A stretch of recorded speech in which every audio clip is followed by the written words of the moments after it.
I would like to introduce Adam and Sawyer from the Unnamed Path, and they will be talking about spirit walking today. Would you like to tell us a little bit more about the workshop and then just get into it?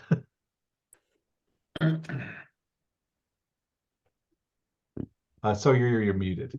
We were both muted. So yeah, today we're gonna talk about spirit walking. It's a term that we use in the unnamed path as a replacement for the term shamanism. So they have a lot of correlations, but we're going to go in and discuss why, kind of like the why we went in that direction. We're going to talk a little bit, go into spirit walking practicalities, and then we're going to talk about how that um, works with liminal spaces. And then Sawyer's going to delve deeper into the subject to talk about more practical aspects of it. So, with that said, what is spirit walking? So, again, spirit walking is the term that we prefer to use in the unnamed path. Spirit walking is a complex and multifaceted spiritual practice that has been observed in various cultures around the world, particularly in indigenous communities. And it involves the belief in a spirit world and the practice of entering altered states of consciousness to interact with or walk these worlds.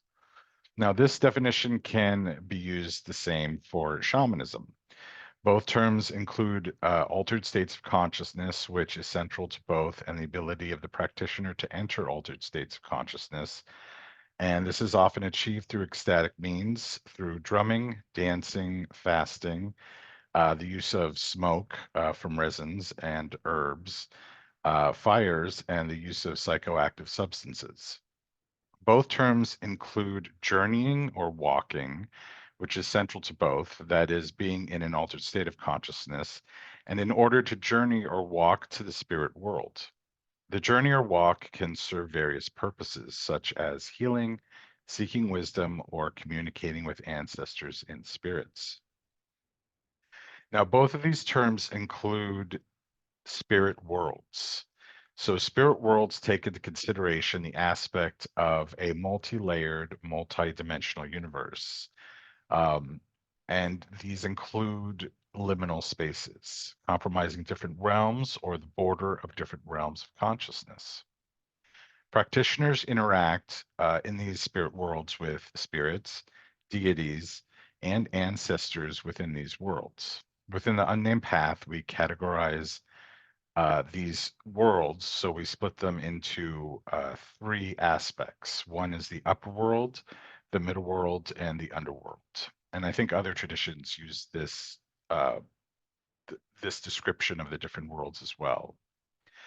So we use the term to categorize, but it's difficult for our systems to truly encompass the multidimensionality of these worlds in a pure context.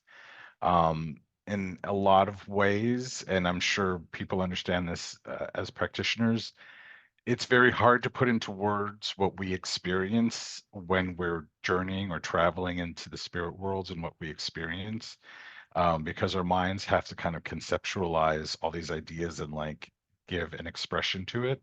And sometimes that can be really difficult.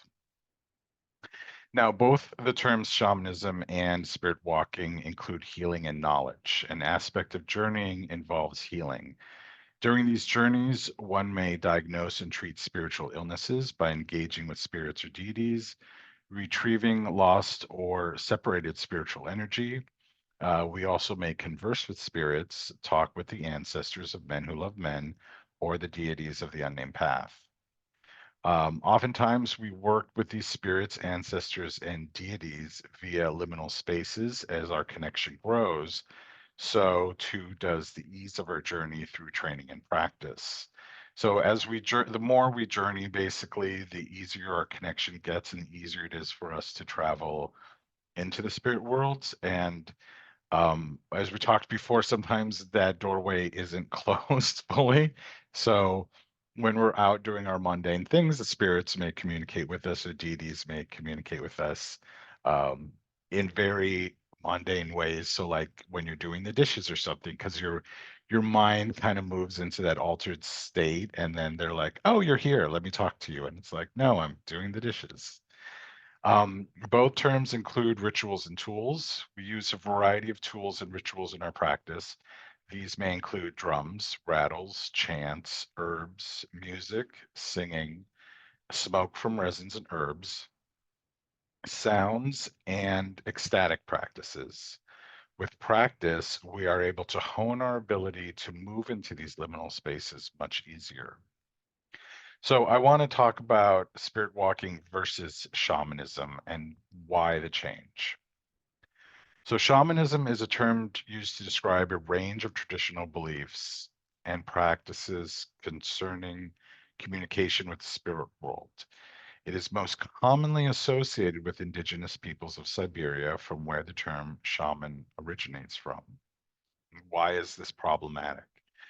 Well, when we kind of co-opt a term from another culture, it can be viewed as cultural appropriation and generalization. The term shamanism has been critiqued for its broad application to a wide range of diverse indigenous spiritual practices, and therefore not really honor those in specifically. This generalization could lead to a misunderstanding and or a misinterpretation of these very complex and varied traditions. Western interpretations, Western scholars and New Age practitioners often appropriate and reinterpret shamanic practices, sometimes distorting their original meanings and context. This can lead to a homogenation of indigenous cultures, referring to different indigenous spiritual practices collectively as shamanism. And by homogenizing this, it really dishonors the distinct cultures and the traditions. And then the worst part of this is commercialization. With popularity of shamanism, commercialization of shamanic practices, particularly in New Age and wellness industries, often strips these practices of their original cultural and spiritual significance. And with that, you begin to have a loss of indigenous voices. So the popularization and commercialization of shamanism often occur without adequate representation or involvement from indigenous communities from which the practice originates. And you have to take into consideration the ethical aspects of this. There are ethical concerns regarding the use and study of shamanistic practices by outsiders, particularly regarding the respect, consent, and cultural sensitivity. So, the unnamed path is seeking to find a term, though parallel to shamanism, often that could be a better representation of queer and gay practitioners. And so we settled on the term spirit walking. And sort of the way we came up with this is we do have a path in the unnamed path called death walking. And we felt that that one was kind of a collection of different aspects of the term. And so we also felt spirit walking is a collection of different aspects of the ability to venture and work within the spirit worlds. So, what is the purpose and significance of spirit walking as a sacred and queer gay practice? So, I feel that gay and queer men are already very familiar with liminal space, though it has gotten better with visibility over the past few years. We dwelled in a liminal space. We dwell in a liminal space, and in a way, we are an aspect of a liminal space. Um, so, this is sort of a way of allowing us to embrace who we are through this practice. Um, Spirit walking is, again, a practice that involves the practitioner reaching altered states of consciousness in order to perceive and interact with the spirit world and channel these energies into this world. In the context of gay, queer spiritual practice, spirit walking can play a significant role for several reasons. So, one thing about being gay or queer is embracing otherness. Spirit walking often involves the concept of the practitioner being an intermediary or a bridge between different worlds.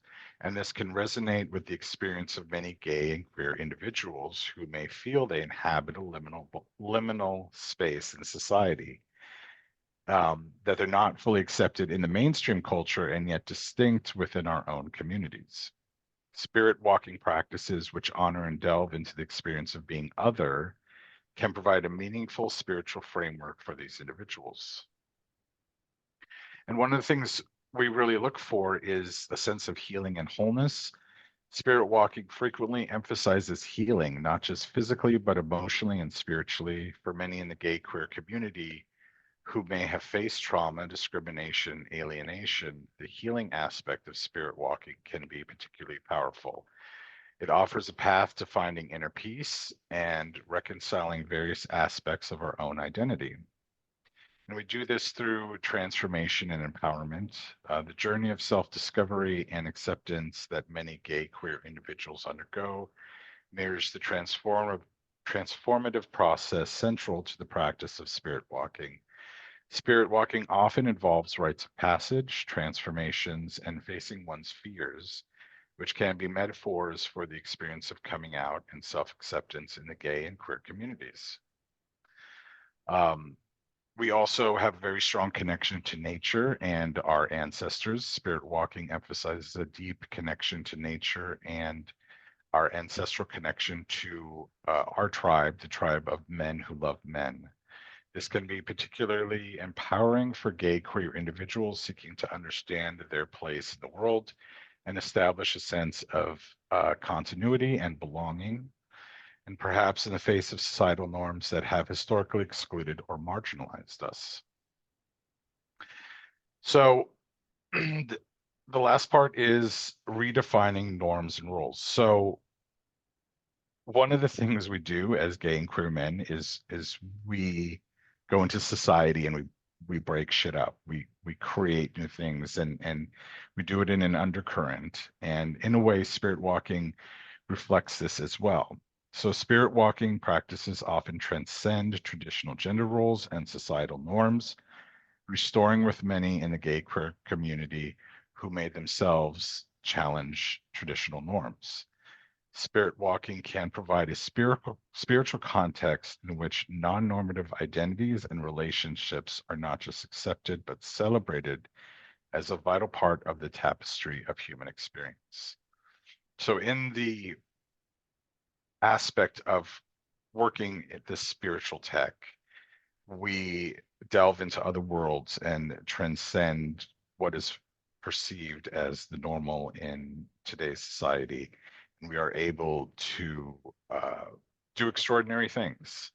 And oftentimes, as gay queer men, we are seen to do extraordinary things and bring these sort of revolutions and ideas and things to cultures and benefit society from them, benefit society from what we bring to it. So now I will pass this on to Sawyer. Thank you so much, Adam.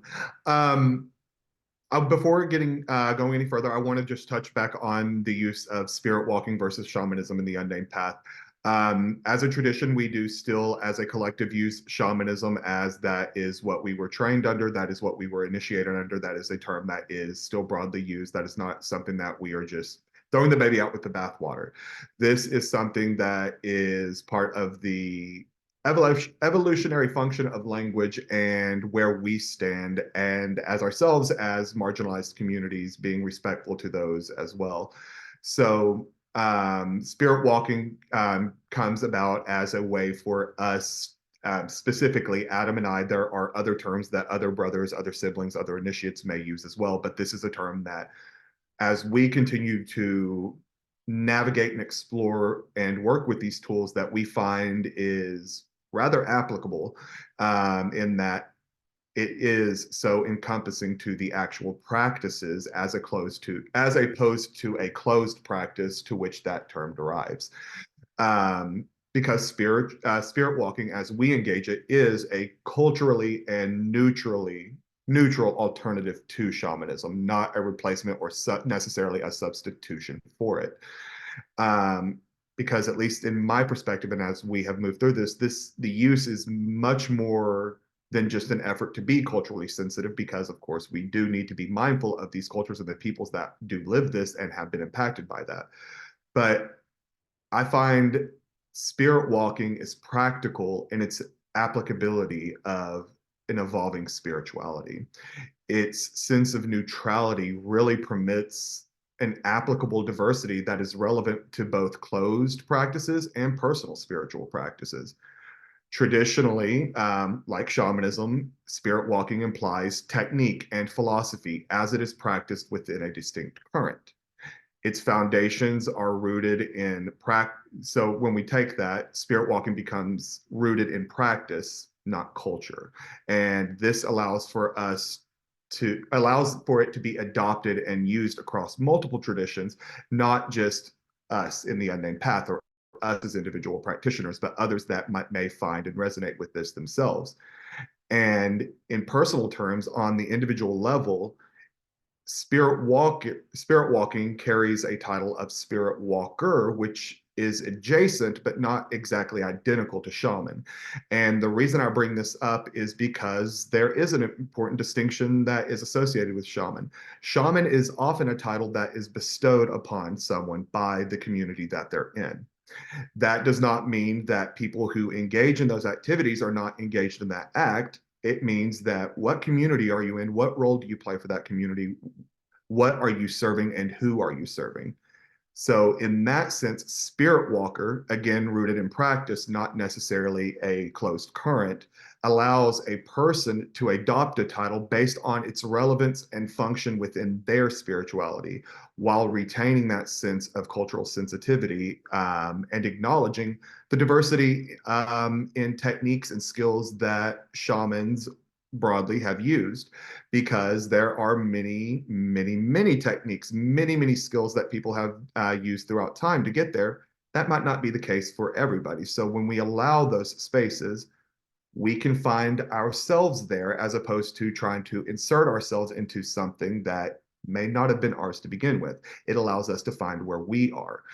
And so if we choose to adopt spirit walking as an alternative to shamanism, we really begin to identify and honor unique practices that may or may not have been collectively engaged with in that broad term to varying degrees. And I find this similar to various titles and practices: witch, warlock, folk magician, cunning man, cunning woman, so on and so forth. Expand those out forever, because not all titles are the same. Not all practitioners are the same, and not any or everybody would have necessarily adopted the same titles for themselves. And this is reflected in us, in our realities as gay or queer people. We know what it's like to have terms and things imposed upon us. Some of those applicable, some of them not so much. So we kind of find ourselves in that liminal space of identifying and owning truth, as opposed to assuming what is. And whenever we talk about this in terms of practices, what does spirit walking look like? How does this come together? This is going to be something that is experienced on a individual, and if you choose to engage with a group, on a traditional or group current. And that will be defined by those systems, because again, that's what brings it together as a term that's closed. But some of the base practices that are kind of staples to this, that really also get back to us as queer people moving through this world, navigating it, some things that have really stood out in our world. And one of those at its basis is trance induction. This, at its core, refers to the ability to shift consciousness through various means. Traditionally and very commonly, drumming is a staple and a huge recommendation for inducing trance. That has very much held a historical truth that as we move and evolve as a people and society, and the techniques and skills and technology that we have, we've seen the evolution of this. Drumming tracks. We've experienced this with how that moves into music broadly, and beats per minute, beats, rhythm, and being able to use and incorporate these, as opposed to just sitting with a drum, what does this look like for our practices? And so it's to that end that it becomes necessary to acknowledge the differences between spirit walking as opposed to shamanism, because deviating from what is a practice is a separation from its source. The source needs to be honored and acknowledged, but whenever you do engage and move in new ways, that's a new life. That's a new way of engaging a system that doesn't detract from the validity, but it is a new way of being, a new way of experiencing, a new way of engaging the world, which I ultimately find aligned with my animistic worldview. And that is how I see and perceive everything, is that life is pervasive, life is around, life is abound, and it's always going to be moving forward. I think this extends into the acts that we engage in, as well as the tools and technology that we build around in this world. And as I mentioned, drumming can also be extrapolated into music broadly.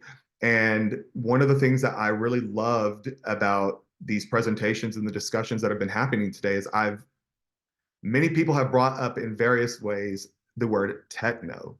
And I love that, because techno paganism, techno witchcraft, this is a completely valid form of engagement.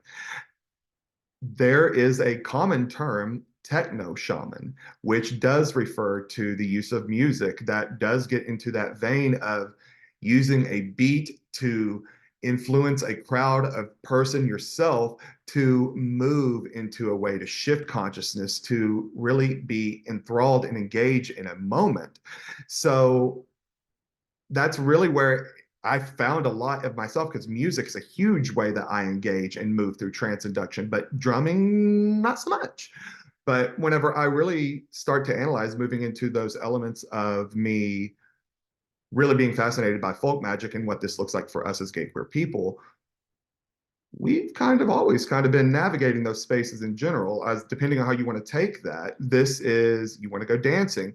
Do you know somebody in drag who was literally shifting their personality, going into a new way of being, going out and having a moment take you needed to shift that anger or the sadness or whatever was happening. This is a fundamental thing that comes through for us as queer people, is this sense of induction. And that's not the only one. We move through other things like meditation, and that is something that is practiced broadly. People do this in various cultures. This is not necessarily distinct to one. How you engage it and the specific means and methods that are inside make it the closed practice. What are you doing? What is your objective? And who are you engaging with? If it's meditation, most likely at the core, it's going to be you. But if you're engaging in a spirit world, as we are, that is a perfect space for you to engage with your spirits, with your environment, with the world around you. So this is another staple alongside the transcenduction of a facet of what spirit walking is as a practice. This can also in turn carry physical movements or actions. And obviously, as I've already touched on, dancing, rocking, swaying, these are all things that get into this. But what does this reality look like for somebody who is differently abled, who they are not moving, do not have full access to their legs or their arms, or cannot move upper or lower portions of their body? What does this look like for them to get into this? That may challenge cultural traditional models, but that doesn't mean that there's not a model to be had or found and implemented. So as we move, or at least as I see it, as we move away from shamanism into spirit walking, we start to bring in these elements that become a lot more inclusive for us to find ourselves in the work, as opposed to we're in or out, which can be its own traumatizing place for us as queer people, as queer men, as gay men, because we've gone through that process of who's in, who's out, where are we in that play. So that's one staple that I find we really need to explore, because even with sensory experiences, again, we don't all experience the world in the same ways. We might, even with people who have full use of and range of their senses, I engage the world more through auditory means than visual. That's very secondary to this. But I like, at the core, I'm very tactile. Are you that way though? I don't necessarily expect everyone to match where I am. So this is again on that level of meeting people where they are and honoring their work and honoring what can come from their own sense of spirituality as they are able and choosing and wanting to engage it. And something else that's a staple to this, at least as we get into a broad practice, is physical extremes. That's not necessarily unique to spirit walking because that is a valid form of shamanism. You get into indulgences through deprivation, fasting, body alterations, modifications, all ways that are moving sense of self into new facets of being. Well, we are very much engaged with that. That's a process I'm very much engaged in. Tattoos, piercings, that is a way that I move through my sense of consciousness of self, but also attaches me to the spirits that I'm engaged in. They have importance and significance to me that comes into a practice that I can own. That's not necessarily a closed practice that we get into with shamanism. And then, of course, entheogens. This is, regardless of where we personally stand on a practice, is a reality. This is something that, as a tradition, getting into shamanism has used. But when we get to spirit walking and looking at this in for our community specifically, alcohols, drugs, these are things that have been part of our community. They have both hindered, helped, and restricted us in various ways. So how or if this makes a presence in your practice is completely up to you. It's not something you have to do, but it is something that is a reality. And to ignore that is to deny our brother's experience, our siblings' experience. I want the totality of this because that's where the importance of using spirit walking versus shamanism comes to me. It reflects a modality that is ours. And just for the sake of clarity on the topic of entheogens, always exercise caution. This is not an endorsement or a rejection of, I just want to make that very clear. Always make informed choices, seek reputable education where it's necessary, and always, always, always, always seek emergency services if you're ever in doubt. Just let's be very clear on that. Do not hurt yourself. Part of the spiritual experience, of the divine experience, is yours. Honor your body, honor yourself. Where are you in that? So those points of practice are just some of the ways that we are able to adopt this term into something that we do, that we engage in, but we don't all have to engage in the same way. How do you do transcenduction? Do you use entheogens or not? Do you like getting into physical movement? Do you need to sit still? How I do it is valid. How you do it's valid. I'm not here to challenge that, but I'm here to find a way that we can honor that while also honoring people that have come before us and being sensitive to people that are from these cultures where terms do arrive. So all of these come back together and denote elements of intent coupled with repetition, consistency, and in the case of entheogens, dosing. As the objective is to shift consciousness in a way so as to perceive and engage the spirit world, setting this intent becomes a powerful act of navigation of our consciousness while our spirit is no longer bound by its physical limitations of our own bodies. Another aspect that is at the heart of spirit walking and shamanism, spirit flight. This is where it all kind of comes back into, and this refers to the ability by means of trance to travel the spirit world, to understand and identify a spiritual landscape, to identify and move through back roads and channels of the middle world, to meet and communicate and build relationships with spirits. This includes ourselves. We are at the heart of the work. The work is not external to us. The world is an external element to us, but we are part of it. So honoring us, finding us in that work is paramount to it. And so as we continue to bring these back in, we continue to build upon a practice that is ours, that has, at least as I view things, that does have a historical hold to our culture, to our society, and to us as a people now. but can propel us in more healthy and adaptive ways for future generations as they continue to hear the work that we're doing and they adopt their own terms and titles and they run with it in brand new ways. And I'm very excited for that. Another aspect that is more tangible, I'm using that word very loosely here, that I think is a practice associated with spirit walking, is the act of ancestral veneration. And that's not just restricted to shamanic practices. This is common to a lot of spiritual, and religious traditions. Veneration recognizes and celebrates the continuity of life, not just in our memories, but in the onward experiences of spirits in their own journeys and their own evolutions. So I very much understand ancestral veneration within the scope of spirit walking as the on the ground physical manifestation and upkeep of spiritual work that comes through the act of spirit walking, of being a spirit walker, of walking and navigating those liminal spaces. All of this is to be said to that as I have come to understand spirit walking, it's really a perspective that bridges spirit with matter. The spirit world is not separate as I have engaged it, as I have known it from the physical world, but intrinsically connected to it.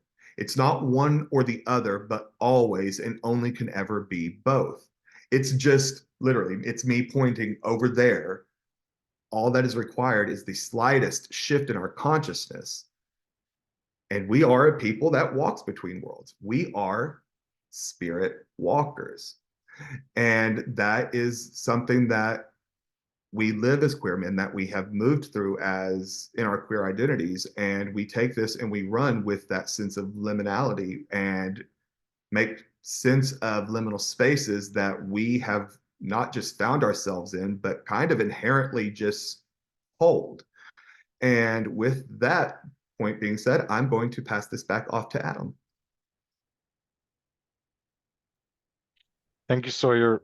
So I wanted to take a second to stop and see if anyone had any questions or comments for Sawyer or I. Yes, David. When you use the term ancestors, you're talking about, okay, this is a question. Are you talking about real people? Are they gay? And how are they connected as ancestors to the people in the unnamed path? In the unnamed path specifically, this gets a little bit broader on the answer, so I'm going to go ahead and I'm just going to start where we are as a tradition. In the unnamed path, our fundamental energetic current is the ancestral current of men who love men. This can also be extrapolated and expanded upon to queer ancestors because not everybody who is a man who loves men necessarily holds that identity. So as a tradition, that is the basis of who we work with, our brothers, our siblings throughout time. But we also recognize that time is very much a construct. So at least as whenever I started and something I've run with and I continue to experience is when I call them in or when I'm honoring, I'm honoring my brothers of yesterday, today, and tomorrow. So it's a lot more of an inclusive term because I do hold that all of us here on this call, all of our friends, all of us, we are living ancestors. We are carrying a memory, we are carrying a history, and we are making something of this within ourselves that can be brought back into a sense of community. And then it can be expanded upon, grow, evolve, and the pieces that are no longer serving dismissed, and then new elements that come in as they're discovered incorporated without any separation or deviation from the tradition in of itself. But as we experience this as individual practitioners, what does that ancestral current look like to you? Not everybody engages with their blood ancestors. That's not a current that I very strongly navigate with. And in fact, I can go ahead and I can talk a little bit about that one. I do honor my blood ancestors because I am a manifestation of centuries of history coming together in my blood and my flesh. I'm wearing my ancestors. That doesn't mean that I get along with my family or that I support or I have these connections. And in my case, that gets a little bit muddy, but not everyone does engage with their blood ancestors. And for me, what this looks like is I honor them, those who I specifically call and honor those who have who share an unconditional love for me. But where I really experience that, and this can be a little bit of a hot point depending on where you stand on the spiritual spectrum, but I turn to cultural pantheons in terms of identifying for my blood ancestors. So I was like, I'm not a Christian, but I did grow up in a very loosely Southern Baptist home. I do have a relationship with Jesus, and I do work with Jesus as a blood ancestor. Not saying that I am of Jesus. I'm saying I work with him as an ancestor, as someone who my ancestors carried and had reverence for. In the same way that I also come from a largely Scandinavian ancestry, very Germanic whenever we get into that. I work with Odin as a blood ancestor. I do not claim that I am a son or child of Odin. I claim that that is someone that my ancestors would have recognized and held to. So I work with gods and goddesses in that ancestral vein, not necessarily just in the goddess current directly. So this, on an individual level, it really gets so much farther than what a tradition holds, which also as a reason that I love the spirit walking term is because it does get so encompassing while celebrating and honoring and acknowledging what you're finding and what's coming through in your practice alongside what's coming through in traditional elements. Adam, how do you, I'm sorry, you were going to say something Oh, anyway. yeah. So in the unnamed path, part of our training is that we seek out an ancestor. And in that doesn't necessarily, it is sort of a blood ancestor, but it could go back multiple generations. And so as part of our trance journey, we seek out that connection with that particular ancestor that it wants to work and wants to interact. And then we also can choose to pick individuals in the gay and queer community that, you know, inspire us and that we feel we have a connection with. So, you know, like Harvey Milk or, you know, anyone in the political arena that kind of furthered the rights for gay, queer, and trans individuals. You know, all these people that did amazing things for our community, you know, we can honor them, and even friends that have passed. You know, and usually we always give our one thing is to say that we wait 1 year. We wait 1 year to allow the spirit to transition, and then at that time we can make contact with them, and then we ask them, like, do you want to work with us? Do you know, do you want to be an ancestor? Do you want to be a spirit guide? Like, what do you want to have a relationship? And so, you know, it's the term is very broad, and you could bring in a lot of different elements into it so that you know, you learn to communicate with them and understand their needs and their wants and their desires, and then you kind of like create a partnership. Some are long term, you know, some will be with us for our entire practice. Some are short term. They just come to us briefly. And sometimes they don't even come to us in the guise of humans. So, you know, they can come to us in other guises or shapes, like uh, and it's interpreted by our own stuff. So how we see the world and how we interpret the world. I'll pass the talking stick to Roger. You're muted, Roger. Yeah. So with ancestral work and spirit walking, how does it differ from death walking? Death walking is, and I love this isn't actually a necessary distinction. The biggest distinction here is the type of spirits that you're engaged with. In death walking, that is very much assisting in the role of transition from one state of being into another. That can be with people that are actively moving from their physical existence into a spiritual. This can be ghosts. This can be spirits that were trapped in places. These can be harmful spirits, parasitic, different things that you want to call them. So we're not just, whenever we're in the death walking mode, we're not just engaged with the actual process of death, even though that is the big element to that. But this is really working with the spirits that are trapped here, that are stuck here, or lingering, specifically for the entire purpose to create chaos, to make havoc, to cause trouble in the world for people. Where spirit walking, this comes into very much of what we're doing now. You're building relationships, you're engaging with the world around you, you're engaged in acts of reciprocity and exchange, that you are being enriched with the medicine and advice that they're giving you, as much as you are helping propel them on their spiritual journeys as they move through this, as they come to know what it means to be who and what they are wherever they are at that point in time. Because and that's part of the work that we do in the Unnamed Path as well, in those building of relationships. Some of them are for the singular purpose of that mutual act of engagement, is being like, I'm going to help you through this life, and in doing so, I'm going to potentially move from the underworld as just as we view them as an ancestor, up to the upper world as a spirit guide.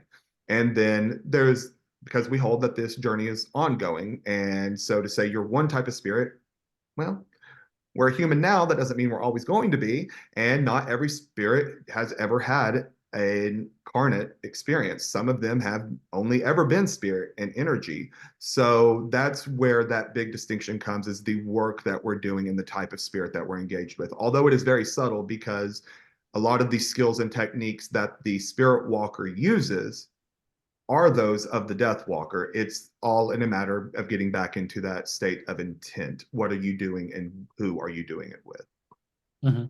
Thank you.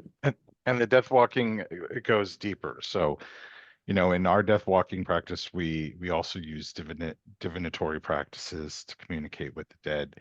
But exactly the way Sawyer said, it's what we're doing. Humans have a hard time transitioning and understanding the concept of death. We've made it that I way. work in hospice, I know. Yeah. And so, you know, part of our training is like embracing that idea, like there's more and there's a beyond, and what happens when the person is preparing for transition, and what experiences may you see or feel, and how do you help them be more comfortable in that aspect and embrace what's happening. Because some people are in so much fear, you know, some people are very peaceful about it and some people in so much fear. And then of course, you know, ghosts, hauntings, like the lingering that happens in so many places. I mean, we have so much death and destruction in our world, you know, and people don't know how to deal with that. You know, like, what do you do when a ghost is like, this is my house, and the person moves in and they're like, this, no, this is my house. I bought this house, you know? And so you've got two people that have a valid claim to a land. How do you negotiate that? You know, so that's part of the death walking. And all of our paths bleed into each other. Like no one path is like completely isolated on its own. Like they all interweave and work together, but we give them separate identities for clarification.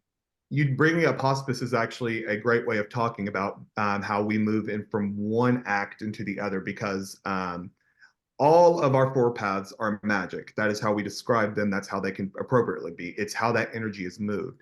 But in the care of hospice work, bringing this into death doula, I like to use the word psychopump or living memento mori. But while that person is still alive and going through this experience of dying, we can journey with them up to a point. We take them on this journey in life. They are still living, they are moving. We take them up to the gate and they go forward on their own. We help get to that point. That's where that role of spirit walker becomes death walker. And then also just on that point to talk about it, because spirit walking and death walking, where they come together, and that similarity is, it's very on the ground work. It's not just telling someone that it'll be okay, that it's a no, I'm helping you find your peace. I'm helping you find that sense of wholeness and balance in yourself again. We do this in shamanism through spirit walking, spirit medicine, going and finding totems or helper spirits, bringing that medicine and wisdom back to share. Kind of the same thing that we're doing there. We're just taking it a step further. So it's two sides of the same coin, really, on this one. It's just a matter of how you're choosing to engage with that energy and what you're being called and moved to do in a moment. But at the end of the day, spirit communication is an act of both. Spirit flight, that trance induction. How are you moving it? What are you doing with that? But that is an excellent way to bring about that, is that you often transition into one, into the other. That spirit walking, we quickly move into that space if we're going there. But that is, yeah, thank you for asking about that. Thank you. Any other questions?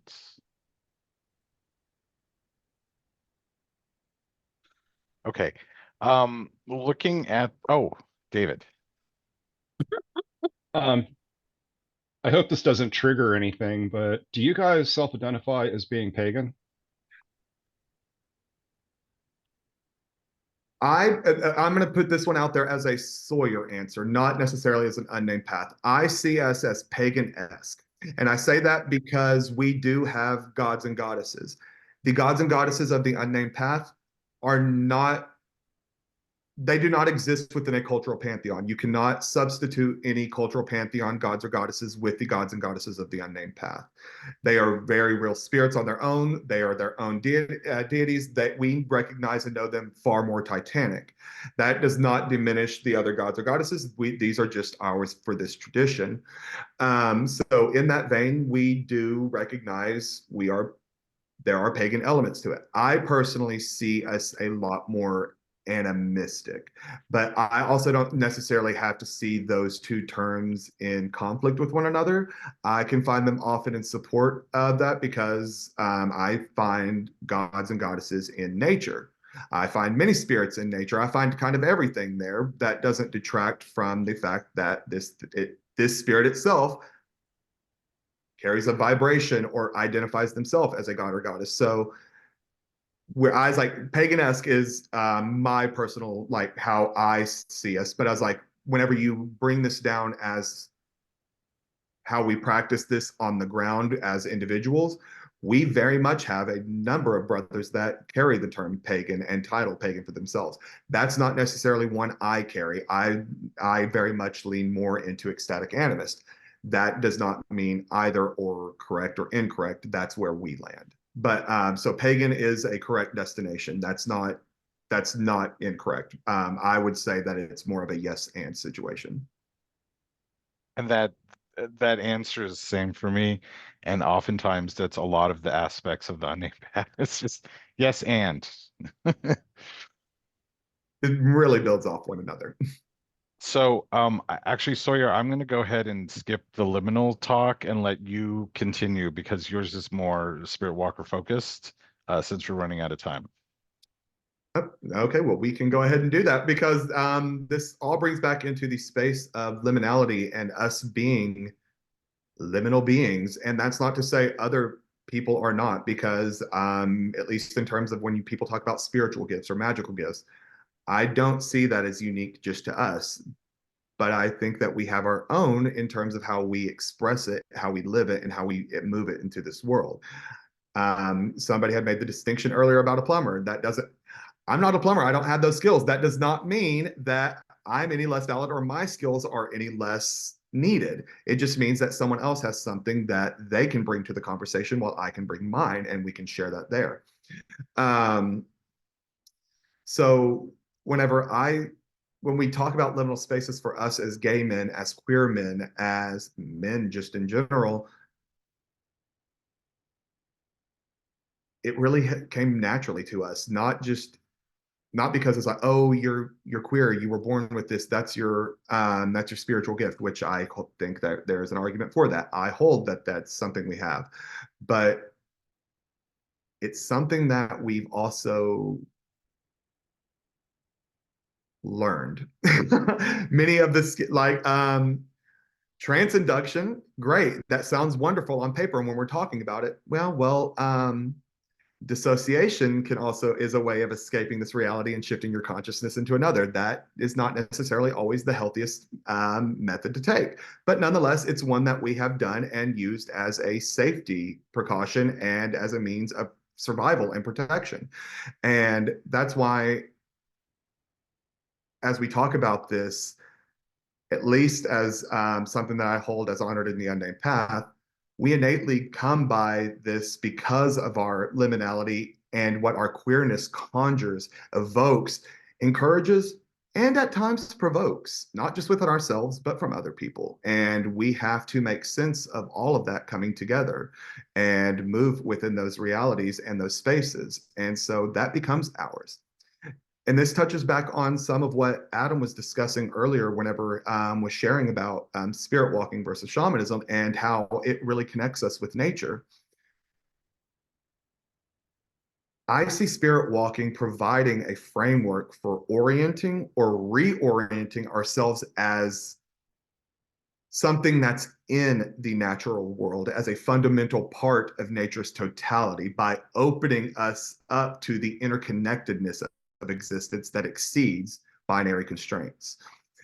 When we start to really utilize these skills and techniques and adopt them in our spiritual practices, we start to move in ways where we are reflected in nature, and we can move from those places. We can start to tell our own stories from a natural worldview as opposed to building or finding in others.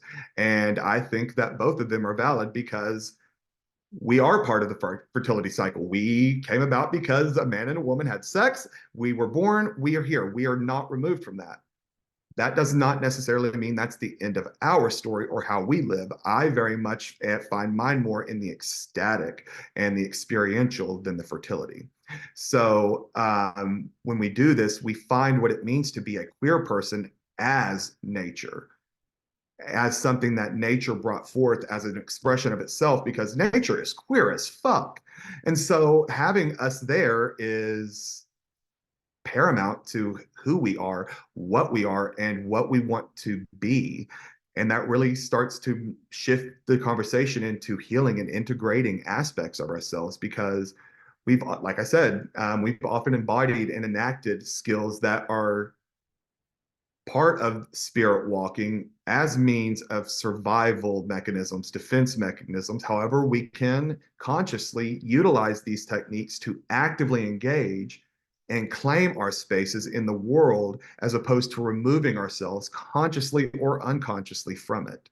We don't have to fracture ourselves away from these techniques, and leaning into the spirit walking can bring us back to a sense of totality that is ours. And by say ours, I mean as our queer community, queer communities, and us as individuals. Because part of the work of the spirit walker broadly is, and getting into that shamanic vein, is soul retrieval. Consequently, as a term from that, shadow work. Whereas we are in the process of identifying, reclaiming, and integrating fragmented pieces of ourselves that we had hidden, repressed, suppressed, or denied, so as to minimize our nature. We don't have to minimize our nature. We are nature. We just need to move in ways and express ourselves through our nature. Our big capital O-R-U. And this also helps and leans into this work by helping us to have a space to explore and play with our sense of identity, because we are fortunate. While we can land on man, woman, person, he, him, they, them, she, her, we are kind of fortunate in that we do have wiggle room to explore who we are, and it not be something that is an attack on anybody else, but we have the freedom as spirits having a physical experience to know who we are, to identify what that means for us. And so when we move and become more familiar with exceeding the limitations that our physical form holds on us, we become so much more aware of the subtle and shifting nature of energy and what that means for us, and how one day it can feel much more this, but the other it can be much more this. Or I can go down the line 10, 20, however many years, and a whole new expression of self come forward. Beautiful. And in doing that, spirit walking provides us the framework to truly explore that, to have that space to find out what it means to be a person, to be divine, to be us. And that is literally everything. That is a way that it shapes how we see the world, how we want to engage with the world and engage with others, because we are now, for all, we are God. We are God, seeing God in our brothers, our siblings, in the world around us. So at that point, my identity is I'm here. Here's this. What is yours? Great. Let's share it together. And that allows us to lean into claiming agency and affirming our own sense of autonomy, because this encourages us by moving through these spirit walking techniques and ways of adopting whatever that looks like for you, because not saying you have to do all of these to be a spirit walker.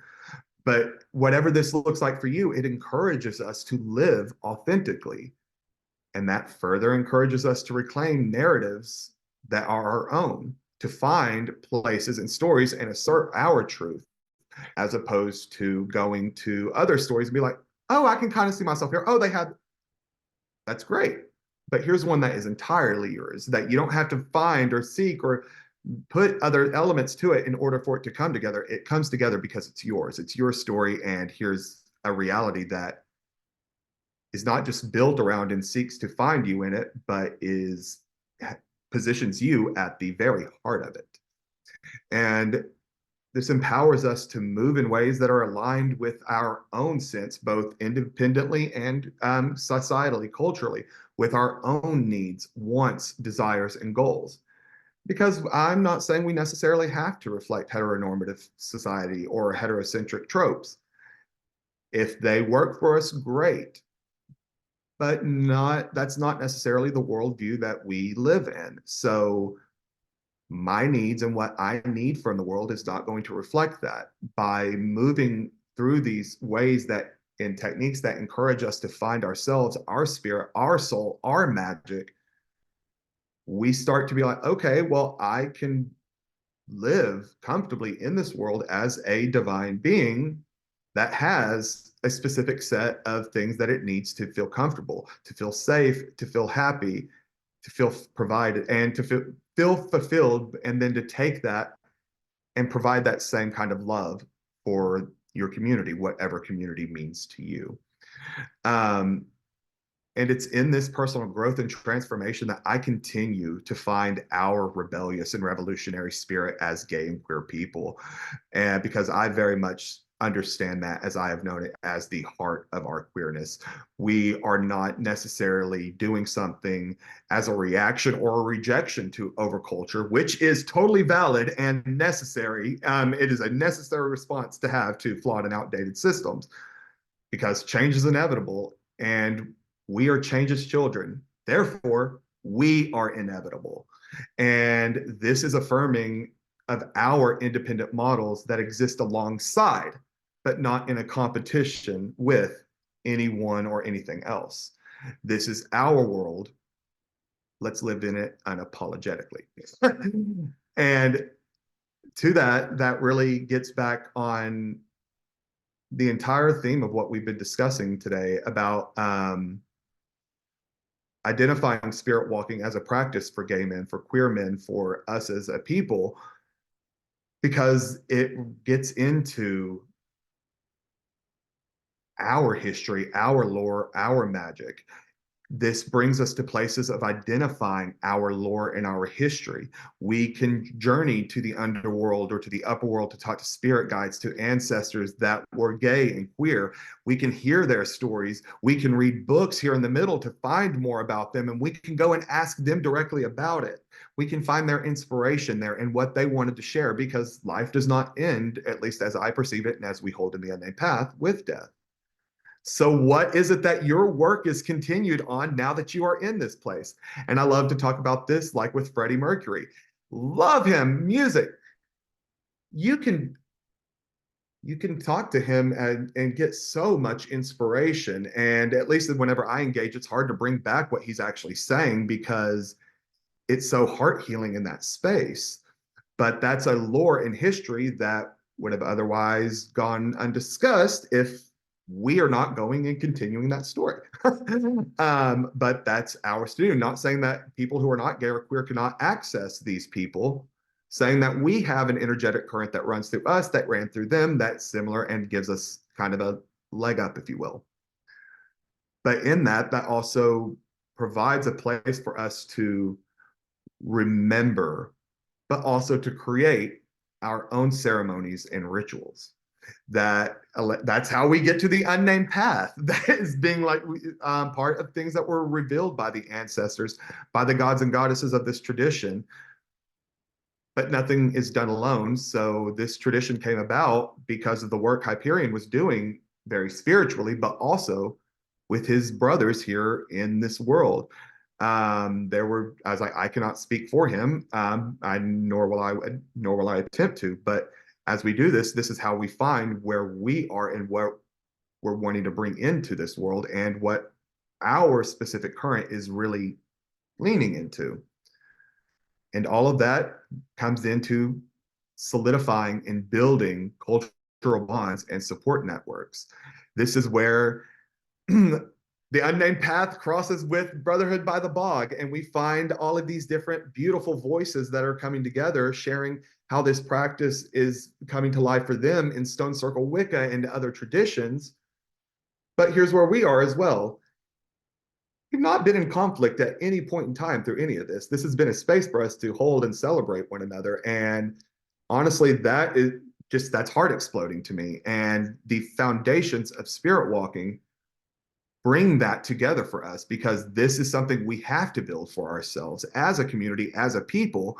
So what does this act look like for us as a queer community, as queer people? Let's queer it the fuck up. Because I was like, seriously, I was like, I'm not trying to take away from a tradition. I want them to honor it as they do. But our greatest strength, in my opinion, is our diversity, is our ability to live a completely different life from everyone else who is sitting here on this call. But at the end of the day, did it work for you? Because mine worked for me. And that's where I'm going to leave that. So if I can have mine and hold yours, then we can build a support network for one another, and we can find people and guide people to places that are going to be fulfilling to them, as opposed to, oh, well, this is the closest that I'm looking for. Great. I'll help you hold space here for you as much as I can, but I want you to thrive as opposed to settle. And spirit walking, when we lean so far into that, we find we can build that sense of community because it's ours. And we talk about it, we discuss it, we find shared elements that is like, oh, I saw that, I experienced that. There we go. We have new lore, we have new history, we can build a ceremony, we can build a ritual around that, we can build a lifestyle around that. Which kind of gets to my final point on that, is all of this comes into a place of us having models of existence that affirm our experiences, not even our identities, because identities are shifting and language is limiting. I love language, but language, once we get a word in our head, it pretty much puts a boundary up as to what it is. We have to find new words or create them. So models of existence that affirm our experiences. That's what all of this work is intended to do. Spirit walking is, again, never alone. You move through this from you into the spirit world. Spirit helps you. You bring this back. It helps you. You help the world. Okay, well, now how do we take that and run with it in a way that is queer exclusive? And I'm not saying exclusive in terms of being like, this is the only way you need to focus, but we do need our attention, and having a space for us to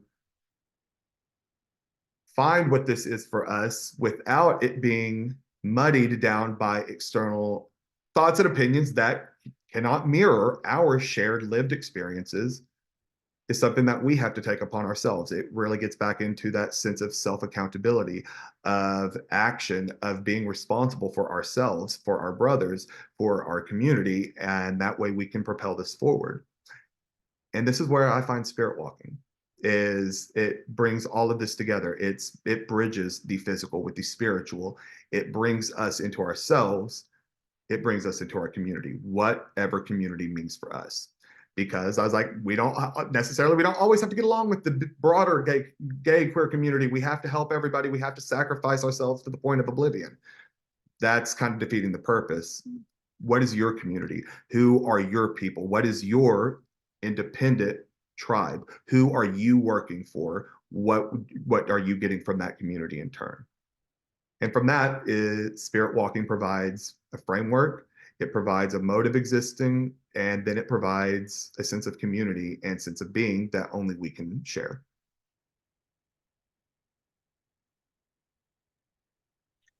Sawyer, we did have a question from Tito.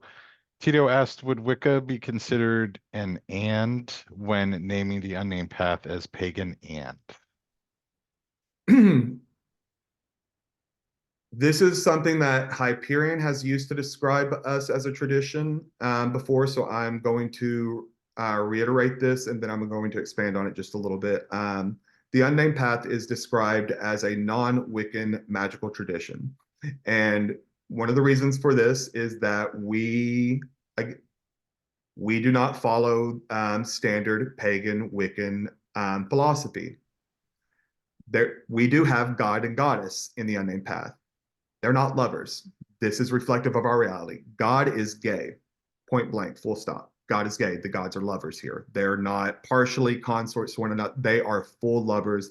They love, they hold, they fuck, they come together in their unity.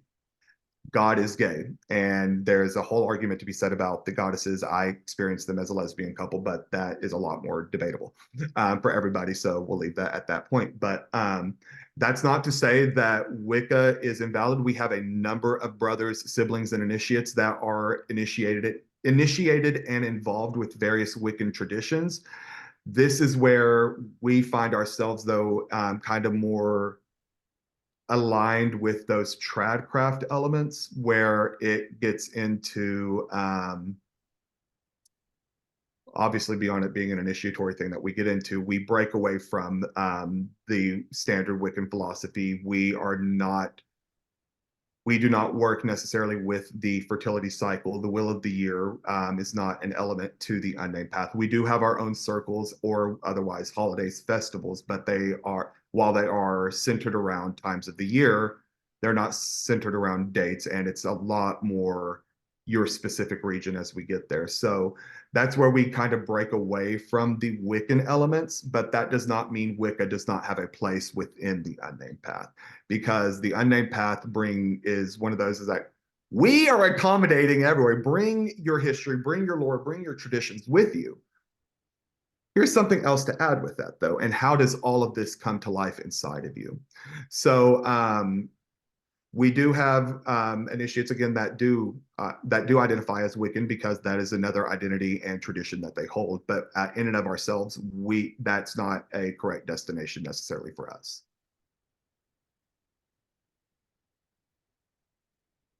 So David said, thank you, Sawyer and Adam. Very interesting presentation discussion.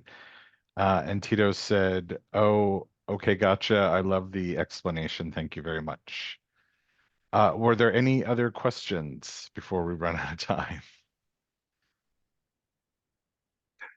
Honestly, I'm just laughing because I just find it humorous that we were worried that we were not going to have enough time. Like we were going to run out, like not have enough things to share or say. But no, Eldridge says, awesome discussion.